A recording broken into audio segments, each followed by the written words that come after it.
আল্লাহ কইরা দুনিয়ার আলো বাতাস দেখতে পারি নাই, তুমি আমরারে লই আইছো, আমরার কিছু করার নাই। তুমি আমার হায়াতের মালিক, তুমি আমার মৌতের মালিক। আল্লাহ ফাডাই লই কিল্লাইগা, নিয়ে আইলাই কিল্লাইগা। আজকের দরবারে কোনো অভিযোগ নাই, তবে একটা কথা, আল্লাহ গো, আমি যেই মায়ের পেটের মধ্যে ছিলাম, আমি তো জান্নাতে চলে যাবো। একটা ভার তোমার কাছে জানতে চাই, আমার আম্মাটা কই? এবার আল্লাহ বলবেন, কাউরে বলবে তোর আম্মা বেহেশতে, বাচ্চা দৌড়াইয়া বেহেশতে যাইব গা। আবার কাউরে বলবে তোর আব্বা আম্মা দুজুকে। এবার বাচ্চা কইব, আল্লাহ তোমার সাথে একটু কথা আছে।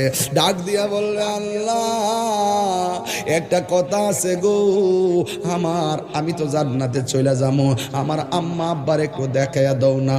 এবার আল্লাহ ডাক দিয়ে বলে, মালেক জাহান্নামতে তুললে বাচ্চার মাটারে দেখাইয়া দে। ওই জাহান্নাম থেকে মালেক তার মাকে তুলবে, বডির মধ্যে কোনো গোশত থাকবে না, কঙ্কালের মতো হাড়